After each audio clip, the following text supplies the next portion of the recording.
Hello everyone, நான் மதன் கௌரி.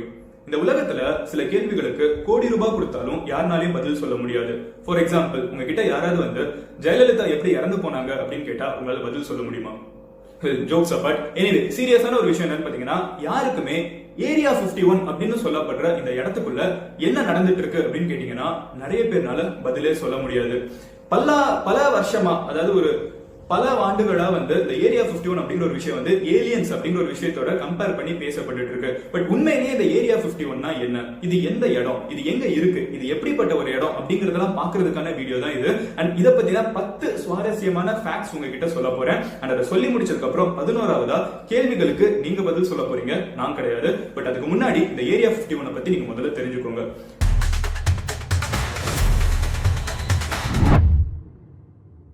நிறைய பேருக்கு இருக்கிற ஒரு டவுட், இது நம்ம சேனலான்னு. இதுவும் நம்ம சேனல் தான். ஓகே எம்ஜி ஸ்குவாட், இப்போ வீடியோ பாருங்க. முதல் ஃபேக்ட் என்ன அப்படிங்கிறது பாத்தீங்கன்னா, இந்த ஏரியா 51 எங்க இருக்கு அப்படிங்கறத சொல்லிடுறேன். முதல்ல ஏரியா 51 என்ன அப்படிங்கறதையும் சொல்லிடுறேன். சோ ஒரு பேசிக்கான இன்ட்ரோ. சோ ஏரியா 51 அப்படின்னு சொல்லப்படுறது ஒரு மிகப்பெரிய ஏர்போர்ட். அண்ட் அந்த ஏர்போர்ட்டுக்கு கீழே இருக்கிற நிறைய சீக்ரெட்டான ஒரு ஃபெசிலிட்டி. அதாவது கவர்மெண்ட் எப்பவுமே சீக்ரெட்டான ஃபெசிலிட்டிஸ் நிறைய வச்சிருப்பாங்க, அதுக்குள்ள யாருமே ஈஸியா போக முடியாது, கரெக்டா? அந்த மாதிரி இப்போதைக்கு கவர்மெண்ட் சொல்ற விஷயம் என்ன அப்படிங்கறது பாத்தீங்கன்னா, ஏரியா 51 அப்படிங்கிறது அமெரிக்காவோட ஒரு சீக்ரெட் ப்ராஜெக்ட். இது எங்க இருக்கு அப்படின்னு பாத்தீங்கன்னா, லாஸ் வேகாஸ் அப்படிங்கிற ஒரு இடம் எல்லாத்துக்குமே தெரியும் அமெரிக்கால. சோ லாஸ் வேகாஸ் கிட்ட north of Las Vegas Nevada அப்படின்னு சொல்லப்படுற ஒரு டெசர்ட்டுக்கு நடுவுல 40 ஸ்கொயர் கிலோமீட்டர் தூரம், அவ்வளவு பெரிய இடம் ஒரு ரொம்பவே சீக்ரெட்டான ஒரு இடமா இருக்குது. இந்த இடம் ஒரு ஏர்போர்ட் பேசிக்கா சென்டர்ல. அந்த ஏர்போர்ட்டுக்கு கீழே நிறைய ஒரு மிகப்பெரிய ஸ்பேஸ் இருக்குது. இதுதான் ஏரியா 51 அப்படிங்கறத சொல்றாங்க. இதுக்குள்ள என்ன நடந்துட்டு இருக்குங்கிறது யாருக்குமே பப்ளிக்கா தெரியாது அப்படிங்கறது தெரிஞ்சுக்கோங்க. சோ பேசிக்கா எங்க இருக்கு இந்த ஏரியா 51 அப்படிங்கிறது உங்களுக்கு இப்ப தெரிஞ்சிருச்சு, கரெக்டா? எத்தனை வருஷமா இருக்கு அப்படின்னு பாத்தீங்கன்னா, கிட்டத்தட்ட 1950ஸ்ல இருந்து 1940ஸ்ல இருந்து இத பேசப்பட்டு இருக்கு. எக்ஸாக்ட் இயர் இது எப்போ ஆரம்பிச்சுன்னு கேட்டீங்கன்னா யாருனாலே சொல்ல முடியாது. பட் 1940s 1950ஸ்ல இருந்து பேசப்படுற ஒரு விஷயம் தான் இந்த ஏரியா 51 அப்படிங்கிறது. ரெண்டாவது சுவாரஸ்யமான விஷயம் என்ன அப்படிங்கிறது பாத்தீங்கன்னா, இந்த ஏரியா 51 நீங்க போய் நேர்ல பார்க்கணும்னு நினைச்சீங்கன்னா உங்களால போய் பார்க்க முடியாது. இது கம்ப்ளீட்டா சாதாரண மக்களுக்கு ப்ரோஹிபிட்டட் ரீஜன். நீங்க நம்பலைன்னா கூகுள்ல போய் ஏரியா 51 அப்படின்னு சர்ச் பண்ணி பாருங்க. கூகுள் உங்களுக்கு பெர்மனன்ட்லி க்ளோஸ்ட் அப்படிங்கிற ஒரு ரிசல்ட் தான் காமிக்கும். அது பெர்மனன்ட்லி க்ளோஸ்ட் வேலை பார்க்கறவங்களுக்கு கிடையாது, உங்களுக்கும் எனக்கும். சோ சாதாரண பொதுமக்கள் இந்த ஏரியா 51 நம்ம நார்மலா பார்க்கவே முடியாது. ரொம்ப தூரத்துக்கு முன்னாடியே ஃபுல்லா வேலியெல்லாம் போட்டு வச்சிருப்பாங்க. பட் இந்த ஏரியா 51 போய் நீங்க நேர்ல பார்க்கணும்னு நினைச்சீங்கன்னா, டிகாபூ பீக் அப்படின்னு சொல்லப்படுற ஒரு பீக் ஏரியா 51 கிட்ட இருக்குது. சோ இந்த டிகாபூ பீக்ல இருந்து தான் நீங்க ஏரியா 51 தூரத்துல பைனாகுலர் வச்சு பார்க்க முடியும். இதுக்கும் ஏரியா 51க்கும் எவ்வளவு தூரம் இருக்குன்னு பாத்தீங்கன்னா, கிட்டத்தட்ட 42 கிலோமீட்டர் தூரத்துல இருக்கு. இந்த 42 கிலோமீட்டர் தூரத்துல இருக்கிற ஒரு மலையோட உச்சியில இருந்து நீங்க பைனாகுலர் வச்சு பாத்தீங்கன்னா எதுவுமே தெரியாது. பட் இதுதான் nearest place public area 51 access பண்ண முடியும் அப்படிங்கறத தெரிஞ்சுக்கோங்க. அடுத்து மூணாவது சுவாரஸ்யமான விஷயம் என்னன்னு பாத்தீங்கன்னா, எவ்ரிடே ஜானட் அப்படின்னு சொல்லப்படுற ஒரு ஏர்வேஸ் ஒரு செட் ஆஃப் ஃபிளைட்ஸ் ஒரு 4-5 ஃபிளைட் அமெரிக்கால வேற வேற பகுதிகளில் இருந்து ஏரியா 51க்கு போயிட்டு அங்கிருந்து திருப்பி மத்தியானம் போயிட்டு இருக்கு. இந்த பிளைட்டுக்குள்ள அந்த ஏரியா 51க்குள்ள வேலை பார்க்குற மக்கள் மட்டும் தான் ஏற முடியும். இவங்க எல்லாமே ரொம்பவே சீக்ரெட்டா இருப்பாங்க அப்படின்னு தெரிஞ்சுக்கோங்க. இவங்களை யாருமே போய் ஆக்சஸ் பண்ண முடியாது. இவங்களுக்குன்னு பிளைட்டுக்குள்ள இந்த ஏர்போர்ட் அவங்க ஏர்போர்ட்டுக்கு லாஸ் வேகாஸ்ல இருந்து ஒருத்தங்க ஏரியா 51ல வேலை பார்க்கறாங்கன்னா, லாஸ் வேகாஸ் ஏர்போர்ட்ல இவங்களுக்குன்னு தனியா செக்கிங், இவங்க தனியா அந்த ஏர்கிராஃப்ட்ல ஏறுவாங்க.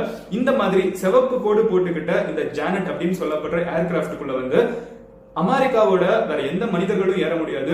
முழுக்க அந்த இடத்துல வேலை பார்க்கறவங்க மட்டும் தான் போயிட்டு வர முடியும். இந்த மாதிரி எவ்ரிடே ஆயிரக்கணக்கான பேர், யோசிச்சு பாருங்க, 1 இல்ல 2 இல்ல 100 கூட கிடையாது, பட் ஆயிரக்கணக்கான மக்கள் அமெரிக்கால வேற வேற பகுதிகளில் இருந்து ஏரியா 51க்குள்ள வேலைக்கு காலையில போறாங்க. அதை முடிச்சுட்டு மத்தியானம் வேலையை முடிச்சுட்டு திருப்பி இந்த பிளைட்டே டிராப் பண்ணிட்டு போகுது. யோசிச்சு பாருங்க, நம்ம ஊர்ல ஏசி பஸ் ஒரு கம்பெனி நம்மளுக்கு கொடுத்தாலே அவ்வளவு சந்தோஷப்படுவோம். ஒரு பிளைட் நம்மள பிக்கப் பண்ணி டிராப் பண்ணுதுன்னா அந்த இடத்துல எவ்வளவு ஃபண்ட் இருக்கணும்னு யோசிச்சு பாருங்க.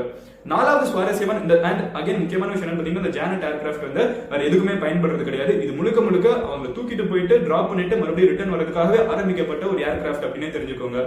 அடுத்து நாலாவது இன்ட்ரெஸ்டிங்கான விஷயம் என்ன அப்படின்னு பாத்தீங்கன்னா, இப்போ நம்ம சுவாரஸ்யமான விஷயங்களுக்குள்ள போக போறோம். 1997 அதாவது கோஸ்ட் டு கோஸ்ட் ஏஎம் அப்படின்னு சொல்லப்படுற ஒரு ரேடியோல ஒரு கால், அது வந்து ஒரு டெலிகால் வைக்கிற ஒரு ஷோ. நம்ம டிவில எல்லாம் பார்ப்போம், சன் மியூசிக் இசையறிவில எல்லாம் பார்ப்போம், கால் பண்ணி நம்ம பேசலாம்ல. அந்த மாதிரி ஒரு ஷோல 1997 வந்து திடீர்னு ஒரு போன் கால் வருது. அந்த போன் கால்ல வந்து ஒரு மனுஷன் ரொம்ப பதட்டத்தோட இருந்துகிட்டு, நான் வந்து ஏரியா 51ஓட ஒரு எக்ஸ் எம்ப்ளாயி, ஒரு மிகப்பெரிய சீக்கிரட்டை நான் உங்ககிட்ட சொல்ல போறேன் அப்படின்னு சொல்லி பேச ஆரம்பிக்கிறான். அவன் பேச ஆரம்பிக்கிற சில நொடிகள்லயே என்ன ஆகுது அப்படின்னு பாத்தீங்கன்னா, மொத்த கியூரியாசிட்டி, பயங்கர கியூரியாசிட்டி எல்லாருமே கேட்க ஆரம்பிக்கிறாங்க. அவன் சில நொடிகள்ல என்ன சொல்றான்னு பாத்தீங்கன்னா, இங்க வந்து நிறைய பேருக்கு தெரியாத ஒரு மிகப்பெரிய சீக்ரெட்டான விஷயம் போயிட்டு இருக்கு அப்படின்னு அடுத்து சொல்ல ஆரம்பிக்கிற. ரொம்ப பதட்டத்தோட பேசுறான். இவன் இந்த பேசின சில நொடிகள்ல என்ன ஆகுது அப்படின்னு பாத்தீங்கன்னா, அந்த எஃப்எம்மோட ரேடியோ வந்து கிராஷ் ஆகுது. அந்த பேசுறவங்களுக்கு மட்டும் இல்ல, கால் பண்றவங்களுக்கு மட்டும் இல்ல, அமெரிக்கால யார் யார் இந்த எஃப்எம் கேட்டுட்டு இருக்காங்களோ 1997 எதிர்பார்க்காத விதமா மிகப்பெரிய ஒரு கிராஷ் வருது. அது மறுபடியும் அந்த ரேடியோ கம்பெனி இருந்துகிட்டு என்னதான் பிரச்சனைன்னு சொல்லி சரி பண்ணி ஒரு 5 நிமிஷம் 10 நிமிஷம் கழிச்சு லைவ் வர்றப்போ அந்த கால் கட் ஆகுது. அந்த பிராட்காஸ்ட்ல உண்மையிலே என்ன நடந்துச்சுன்னு யாருக்குமே தெரியாது. அவனோட காலுமே கட் ஆயிடுது. இது வந்து நடந்த ஒரு விஷயம் 1997ல. இந்த ஒரு விஷயம் நடந்ததுக்கு அப்புறம் நிறைய மக்களுக்கு வந்து கவர்மெண்டே அப்போ வந்து இதை பத்தி யாராவது பேசினாங்கன்னா மூடி மறைக்க ட்ரை பண்றாங்க அப்படிங்கிற ஒரு டாக் ஜெனரேட் ஆச்சு. இது உண்மையிலேயே கோஸ்ட் டு கோஸ்ட் ஏஎம்ல 1997 நடந்த ஒரு விஷயம். ஒருத்தன் எக்ஸ் எம்ப்ளாயி பேச ட்ரை பண்ணியிருக்கான். அவன் பேச ஆரம்பிச்ச சில நிமிஷங்கள்லயே வந்து அது மொத்த ரேடியோவே வந்து பிரேக் ஆயிடுச்சு. அது பிரேக் ஆயிடுச்சுன்னா வந்து அந்த பிராட்காஸ்ட் சிக்னல் யாருக்குமே கிடைக்கல. அதை நிறுத்தி வச்சுட்டாங்க. ஒரு 5 நிமிஷம் கழிச்சு மறுபடியும் வந்திருக்கு. லேட்டரா அந்த கம்பெனி இருந்துகிட்டு ஏன் இந்த பிராட்காஸ்ட் நின்னுச்சு நம்ம தேடி போனப்போ அவங்களால எந்த ஒரு காரணமே கண்டுபிடிக்க முடியல. எல்லாமே ப்ராப்பரா இருக்குது. பட் அந்த ஒரு 5 நிமிஷம் மட்டும் இந்த ரேடியோ பிராட்காஸ்ட் வந்து கம்ப்ளீட்டா தடுத்து நிறுத்தப்பட்டிருக்கு அப்படிங்கிறது மட்டும் தெரிஞ்சுக்கோங்க. இது நடந்த ஒரு விஷயம். அஞ்சாவது இன்ட்ரெஸ்டிங்கான விஷயம் என்ன அப்படிங்கிறது பாத்தீங்கன்னா, ஏரியா 51 இந்த காலகட்டத்தில் நம்ம தூரத்துல இருந்து இந்த டெலஸ்கோபிக் மைக்ரோஸ்கோப், டெலஸ்கோபிக் பைனாக்குலர்ஸ் எல்லாம் நம்ம யூஸ் பண்ணி பாக்குறப்போ, அண்ட் சேட்டலைட் இமேஜஸ் எல்லாம், பிரைவேட் சேட்டலைட்ஸ் எல்லாம் வச்சு பாக்குறப்போ சில விஷயங்கள் தெரிய வந்திருக்கு. என்னன்னு பாத்தீங்கன்னா, ஏரியா 51 அப்படிங்கிறது வந்து ஒரு ஏர்போர்ட் மாதிரி இருக்கும் அப்படின்னு சொன்னேன் கரெக்டா. அந்த ஏர்போர்ட்டுக்கு கீழே போகிறதுக்கு நிறைய அண்டர் கிரவுண்ட் பாதைகள் இருக்கிற மாதிரி மேலே இருந்தே தெரியுது அப்படின்னு சொல்றாங்க. இந்த மாதிரி சில சீக்ரெட்டான இமேஜஸ் வந்து இன்டர்நெட்ல லீக் ஆகவும் செஞ்சிருக்கு. சோ ஏரியா 51 வந்து மேலே இருந்து பார்த்தா கூட எதுவும் தெரியாது. அப்படியே ஒருத்தன் கிட்ட போனா கூட அவனால ஈஸியா உள்ளுக்குள்ள போய் எதுவும் பார்க்க முடியாது. காரணம் மொத்த ஏரியா 51 அப்படின்னு சொல்லப்பட்ட அந்த சீக்ரெட் ஃபெசிலிட்டியே வந்து அண்டர் கிரவுண்ட்ல தான் போய் மக்கள் வேலை பார்க்கறாங்களே தவிர வானத்துல இருந்து பார்த்தா யாருக்குமே எதுவுமே தெரியாது அப்படின்னு சொல்றாங்க. அதையும் தாண்டி இவ்வளவு சீக்ரெட்டா வச்சிருக்காங்க அப்படிங்கறது தெரிஞ்சுக்கோங்க. சோ மொத்த ஏரியா 51 மேல, தரைக்கு மேல இல்ல, தரைக்கு அடியில இருக்கு, தரைக்குள்ள இருக்கு அப்படிங்கறதையும் தெரிஞ்சுக்கோங்க. ஆறாவது சுவாரஸ்யமான விஷயம் என்னன்னு பாத்தீங்கன்னா, ஏரியா 51 சம்பந்தமா ஒரு ரொம்பவே சுவாரஸ்யமான எவிடன்ஸும் இதுதான். சோ 1990ஸ்ல இன்னொரு ஒரு மிகப்பெரிய பிரச்சனை நடந்துச்சு. அது என்னன்னு பாத்தீங்கன்னா, ஏரியா 51ல இருந்து ஒரு 50 கிலோமீட்டர் தள்ளி, அந்த ஏரியால இருந்து கொஞ்சம் 50 கிலோமீட்டர் தள்ளி சில டாக்ஸிக் கேசஸ் வந்து அந்த ஏரியா 51 எம்ப்ளாயிஸ் வந்து எரிச்சிட்டு இருக்கத சில மக்கள் பார்த்திருக்காங்க. அதுல ஒரு 5 பேர் வந்து அந்த டாக்ஸிக் கேசஸ் கிட்ட போய் நிக்கவும் செஞ்சிருக்காங்க. அந்த எரிக்கிறவங்களுக்கு தெரியாம சைடுல இருந்து பார்த்திருக்காங்க. இவங்க இதை பாக்குறது வந்து ஆக்சுவலா சட்டப்படி குற்றம். ஏன்னா வந்து ஒரு க்ளோஸ்ட் ஏரியாக்குள்ள அவங்க எரிச்சிருக்காங்க. ஆனாலுமே மக்கள் சில பேர் ரொம்ப தூரமா இருக்கிறதுனால அது என்னதான் இருக்கு அப்படின்னு போய் எரியறத பார்த்திருக்காங்க. இந்த பார்த்து முடிச்சதுக்கு அப்புறம் வந்து அது ஒரு மிகப்பெரிய ஒரு கேஸ் எரியுதுன்னு மட்டும் தான் பார்த்திருக்காங்க. வேற ஒன்று கிடையாது. நிறைய விஷயங்கள் எரிச்சிட்டு இருக்காங்கன்னு மட்டும் பார்த்திருக்காங்க. இது நடந்து முடிஞ்ச சில நாள்ல என்ன இருக்குன்னு பாத்தீங்கன்னா, பார்த்த 5 பேருக்குமே வந்து நிறைய டிசீசஸ் வர ஆரம்பிச்சிருக்கு. பயங்கரமா வந்து இருமல் வர ஆரம்பிச்சிருக்கு. நிறைய டிசீசஸ், அவங்களோட லங்ஸ் பயங்கரமா பாதிக்கப்பட்டிருக்கு. சுவாசிச்ச காத்து எல்லாமே அவ்வளவு டாக்ஸிக்கானதா இருக்கு அப்படிங்கிறது வந்து வெளியே தெரிய வந்திருக்கு. சோ இதை வந்து அவங்க கவர்மெண்ட் கிட்ட போய் லேட்டர் ஒரு பெரிய கேஸ் வந்து ஆரம்பிச்சாங்க. இதுல என்ன எரிச்சாங்கன்னு எங்களுக்கு தெரியணும். இது தெரிஞ்சாதான் எங்களை வந்து மெடிசன் எங்களுக்கு ப்ராப்பரா கொடுக்க முடியும். இல்லைன்னா எங்களுக்கு வந்து டாக்டர்ஸ் வந்து எப்படி டயக்னைஸ் பண்ணுவாங்க, நாங்க எதை சுவாசிச்சோன்னு எங்களுக்கு தெரியல, இது ரொம்பவே டாக்ஸிக்கான கேஸ், டாக்டர்ஸே வந்து மிரண்டு போயிட்டாங்க, இது என்ன கேஸ் எங்களால ஐடென்டிஃபை பண்ண முடியல அப்படிங்கிற மாதிரி ஒரு கேஸ் ஆரம்பிச்சாங்க. பட் இந்த கேஸ் ஆரம்பிச்சு சில நாட்களே கவர்மெண்ட் சைட்ல சொல்லிட்டாங்க, இது முழுக்க முழுக்க சீக்ரெட்டான விஷயம், நாங்க சொல்ல முடியாது, வேணா உங்களுக்கு நாங்க ட்ரீட்மெண்ட் தரோம் அப்படின்னு சொல்லிட்டு அவங்களுக்கு தனியா தான் ட்ரீட்மெண்ட் கொடுக்கப்பட்டுச்சே தவிர என்ன கேஸ் எரிக்கப்பட்டுச்சுங்கிறது இன்னைக்கு வரைக்கும் யாருக்குமே தெரியாது. அண்ட் ஏழாவது இன்ட்ரெஸ்டிங்கான விஷயம் என்னன்னு பாத்தீங்கன்னா, ஏரியா 51 எனக்கு அதெல்லாம் தெரியாது. இப்ப நிறைய பேர் யோசிச்சிருப்பீங்கன்னு கூட எனக்கு தெரியும். நான் குதிச்சு அந்த வேலையை தாண்டி உள்ளுக்குள்ள ஓடி போய் என்ன இருக்குன்னு பார்க்க போறேன்னு யோசிச்சிருப்பீங்க. ஏரியா 51 மொத்த இடத்துக்கு 40 கிலோமீட்டர் பரப்பளவுக்கு மொத்த இடத்துக்குமே வந்து under ground sensors, motion detecting sensors வந்து பொருத்தப்பட்டிருக்கு அப்படின்னு தெரிஞ்சுக்கோங்க. இது வந்து அபிஷியலாவே நிறைய இடங்களையும் சொல்லப்பட்டிருக்கு. அண்ட் நிறைய போர்டும் மாட்டி வச்சிருக்காங்க. சோ தட் அந்த வேலிக்குள்ள வந்து ஒரு பாம்பு ஊர்ந்து போனாலும், ஒரு ராபிட் வந்து உள்ளுக்குள்ள குதிச்சாலும், ஒரு நாய் உள்ளுக்குள்ள ஓடி போனாலும், அது வரைக்கும் உள்ளுக்குள்ள வேலை பார்க்கறவங்களுக்கு அந்த மொத்த 40 கிலோமீட்டர்ல என்ன நடந்துட்டு இருக்குங்கிறது வந்து கிரவுண்டுக்கு கீழே சென்சார்ஸ் இருக்கிறதுனால ஈஸியா தெரிஞ்சது. அவ்வளவு ப்ரொடெக்டிவான ஒரு இடம். ஒரு சாதாரண மனுஷன் உள்ளுக்குள்ள என்டர் ஆக முடியாது. அப்படியே எல்லாத்தையும் மீறி என்டர் ஆனா 2 செகண்ட்ல வந்து தூக்கிட்டு போயிடுவாங்க அப்படிங்கறத தெரிஞ்சுக்கோங்க. எட்டாவது விஷயம் என்னன்னு பாத்தீங்கன்னா, அமெரிக்கால மோஸ்ட் பவர்ஃபுல்லான ஆட்கள் அவங்களோட மிலிட்டரி, கரெக்டா? அவங்க போக முடியாத இடமே கிடையாது. பாகிஸ்தானுக்குள்ளே வந்து ஒசாமா பின் லாடன் தூக்கிட்டு போனாங்க, அவ்வளவு பவர்ஃபுல்லான ஆட்கள். ஆனா இவ்வளவு சொல்லப்படுற அமெரிக்கன் ஆர்மியா இருக்கட்டும், அமெரிக்கன் டிஃபென்ஸா இருக்கட்டும், அவங்க கூட எந்த காரணத்தாலையும் ஏரியா 51 என்டர் ஆக முடியாது. ஏரியா 51 CIA அப்படின்னு சொல்லப்படுற அமெரிக்காவோட இன்டெலிஜென்ஸ் விங் மக்கள் மட்டுமே, பிளஸ் அந்த ப்ராப்பரா ஐடென்டிபிகேஷன் இருக்கிற வேலை பார்க்கிற மக்கள் மட்டும் தான் என்டர் ஆக முடியும். ஒரு சாதாரண அமெரிக்கன் குடிமகனோ, ஒரு சாதாரண அமெரிக்கன் அபிஷியலோ, அது வந்து ஒரு மிகப்பெரிய ஒரு ஆளா இருந்தா கூட பரவாயில்ல, ஆர்மியில வேலை பார்க்கறவங்களா இருந்தா கூட அவங்களால அதுக்குள்ள என்டர் ஆக முடியாது. அமெரிக்கன் ஆர்மி கூட என்டர் ஆக முடியாத ஒரு சீக்ரெட் ஃபெசிலிட்டி தான் ஏரியா 51 அப்படின்னு தெரிஞ்சுக்கோங்க. 9வது என்ன அப்படிங்கிறது பாத்தீங்கன்னா, இண்டிபெண்டன்ஸ் டே அப்படிங்கிற ஒரு படம் உங்க எல்லாத்துக்குமே தெரிஞ்சிருக்கும். ஹாலிவுட்ல ஒரு மிகப்பெரிய படம், பயங்கரமா அமெரிக்கன் பேட்ரியாட்டிசம் பத்தி எல்லாம் பேசுவாங்க.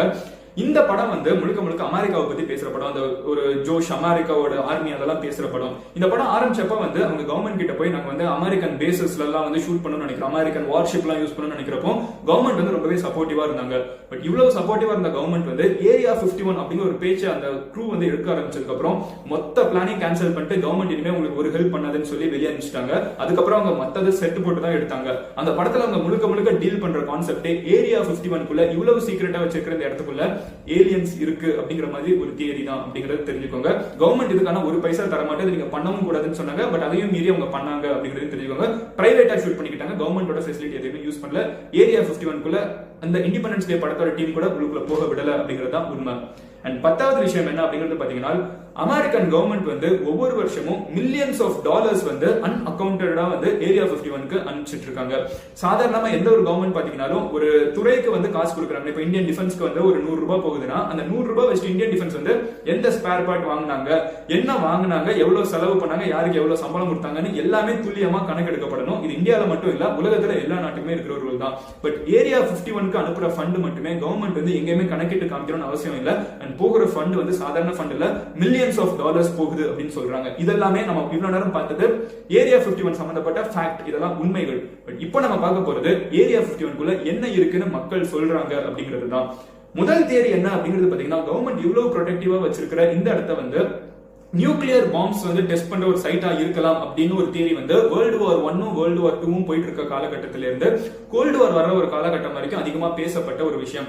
சோ அந்த காலகட்டத்தில இருந்தே வந்து இந்த ஒரு சீக்ரெட்டான இடத்துக்குள்ள வந்து ஏதோ பாம்ஸ் வந்து டெஸ்ட் பண்ணலாம் அப்படிங்கிற ஒரு டாக் போயிட்டு இருக்கு.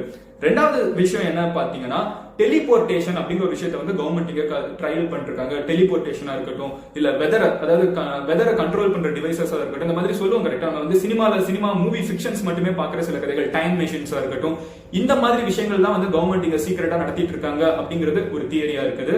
அண்ட் மூணாவது விஷயம் என்ன அப்படிங்கிறது பாத்தீங்கன்னா, இது கவர்மெண்ட் ஒத்துக்கிற ஒரு தியரி என்னன்னு பாத்தீங்கன்னா, இதுக்கு முன்னாடி ஒத்துக்கிட்ட ஒரு தியரி என்னன்னு பாத்தீங்கன்னா, மிகப்பெரிய பிளைட்ஸ் U2 மாதிரி ரொம்பவே அல்ட்ராசோனிக்கான பிளைட்ஸ் வந்து நம்ம இதுக்குள்ள டெவலப் பண்ணிட்டு இருக்கோம் அப்படிங்கிற ஒரு விஷயம் தான். இப்போ ஃபார் எக்ஸாம்பிள் பாத்தீங்கன்னா, அதே சீக்ரெட்டா பண்ணணும் அப்படிங்கறத நான் சொல்றேன். இப்போ இந்தியா பாத்தீங்கன்னா வந்து ஒரு பிளைட் வச்சிருக்கு. இப்போ ரீசெண்டா வந்து மிக் பத்தி நம்ம கேள்விப்பட்டோம்.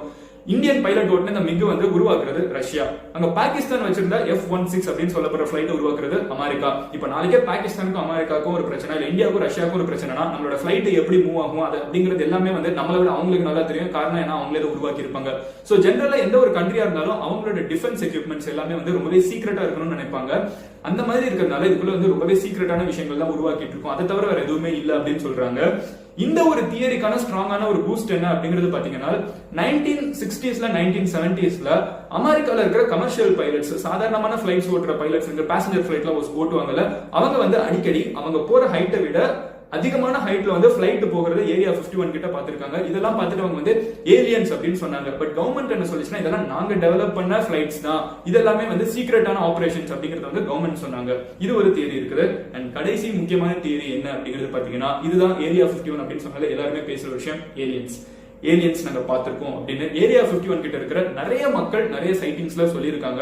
கிட்டத்தட்ட ஏரியா 51 கிட்ட நீங்க இன்னைக்கு நெவாடா டெசர்ட் கிட்ட போனீங்கன்னா அங்க இருக்கிற கடைகள் கூட வந்து ஏலியன் பொம்மைகள் எல்லாம் விற்கிற அளவுக்கு ஏரியா 51 ஏலியன்ஸ் அப்படிங்கிறது தான். சோ பேசிக்கான தியரி என்னன்னு பாத்தீங்கன்னா, ஒரு 50 வருஷத்துக்கு முன்னாடி வேர்ல்டு வார் அந்த இதெல்லாம் நடந்துட்டு இருந்த ஒரு காலகட்டத்துல நம்ம உலகத்துக்குள்ள வந்து கிராஷ் ஆன சில ஏலியன் பிளைட்ஸ் எல்லாம் இருக்கலாம். அந்த ஏலியன்ஸ் எல்லாம் வந்து சீக்கிரட்டா டெஸ்ட் பண்ணப்பட்ட இடம் தான் இந்த ஏரியா 51 அப்படிங்கிற ஒரு தியரி இருக்குது. அண்ட் கவர்மெண்ட் வந்து ஓபனா ஏரியா 51 குள்ள என்ன இருக்குதுன்னு சொல்லாம இருக்கிறதுனால, இது வந்து ரிசர்ச் மட்டும் சொல்றதுனால, உள்ளுக்குள்ள யாரையும் போக விடாம இருக்கிறதுனால இந்த கான்ஸ்பிரசி தியரிஸ் வந்து இன்டர்நெட்ல அதிகமா பரவிட்டு இருக்கு. ஒரு விஷயத்தை நம்ம மூடி வச்சிட்டோம்னா அதுக்குள்ள என்ன இருக்குன்னு எல்லாத்துக்குமே ஒரு கியூரியாசிட்டி, என்னதான் இருக்குது நான் தெரிஞ்சே ஆகணும்னு சொல்லி அவன் இஷ்டத்துக்கு வரதை வந்து சொல்லிட்டு இருப்பாங்க. சோ ஏரியா 51க்கும் ஏலியன் தியரிக்கும் நியரஸ்ட் ரிலேஷன் இதுதான். பட் அதை தாண்டி சில விஷயங்கள் என்னன்னு பாத்தீங்கன்னா சீக்ரெட்டான கேஸஸா இருக்கட்டும், இல்ல வந்து அங்க ஏலியன் சைட்டிங்ஸ் அப்படின்னு சொல்லப்படுற விஷயமா இருக்கட்டும், ஃபிளைட் கிராஷஸா இருக்கட்டும், இந்த மாதிரி நிறைய விஷயங்கள் வந்து இந்த அதாவது எந்த ஒரு தியரிக்குமே வந்து சில விஷயங்கள் அதிகமா பேசப்பட்டு இருக்கும். அந்த மாதிரி அதிகமா பேசப்படுற ஒரு விஷயம் என்னன்னு பாத்தீங்கன்னா ஏலியன்ஸ் இதுக்குள்ள இருக்கலாம்.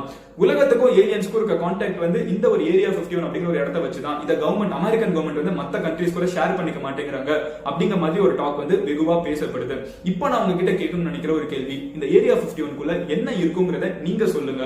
ஒரு காலத்துல வந்து ஏரியா 51 அப்படிங்கிற ஒரு விஷயம் இல்லவே இல்லை, எங்களுக்கு இதுக்கு சம்மந்தமே இல்லை, அமெரிக்கன் கவர்மெண்ட் ரொம்ப வருஷமா சொல்லிட்டு இருந்தாங்க. பட் ரொம்ப வருஷம் கழிச்சு தான் 1980ஸ்ல தான் வந்து இப்படி ஒன்று இருக்குங்கிறதே முதல் தடவை அக்னாலஜ் பண்ணாங்க. 1990ஸ்ல தான் வந்து ப்ராப்பரா சிஏ வந்து ஒரு ரிப்போர்ட்டே கொடுத்தாங்க. ஆமா இப்படி ஒரு இடம் இருக்குங்கிறதே வந்து அவங்க சொல்றதுக்கு 50 வருஷம் ஆயிடுச்சு. அது வரைக்கும் இப்படி ஏரியா 51 ஒன்று இருக்கு, நாங்க ஒரு சீக்கிரட்டான ஒன்று இருக்குன்னு சொன்னவங்க பைத்தியக்காரன்னு சொல்லிட்டு இருந்தாங்க. பட் அந்த கவர்மெண்ட் ஒரு காலத்துல ஒத்துக்கிட்டாங்க. இப்போ நான் உங்ககிட்ட கேட்கணும்னு நினைக்கிற ஒரு கேள்வி, இந்த ஏரியா 51 குள்ள நான் சொன்ன 2-3 தியரிஸ்ல எது இருக்குன்னு நீங்க நினைக்கிறீங்க? அண்ட் வாழ்க்கையில என்னைக்காவது ஒரு சான்ஸ் கிடைச்சா இந்த ஏரியா 51 உள்ளுக்குள்ள போய் பாப்பீங்களா? அப்படியே பாத்தீங்கன்னா உள்ள என்ன இருக்குன்னு வெளியே வந்து சொல்லுவீங்களா இல்லையாங்கிறத கமெண்ட்ல லீவ் பண்ணுங்க. அண்ட் ரொம்பவே சுவாரஸ்யமான இந்த டாபிக் உங்க ஃப்ரெண்ட்ஸ் யாராவது வந்து இந்த ஏலியன் தியரியில தான் இன்ட்ரெஸ்டா இருக்கவங்க இருந்தாங்கன்னா, இல்ல மிஸ்டரியில ரொம்ப இன்ட்ரெஸ்டா இருக்கவங்களா இருந்தாங்கன்னா அவங்க கிட்ட ஷேர் பண்ணுங்க. Definitely they will find it more interesting. நாளைக்கு உங்களை இந்த மாதிரி இன்னொரு வீடியோல மீட் பண்றேன். Until then, bye. Madan Gori signing off here. Cheers. Have a great day. Bye. Cheers.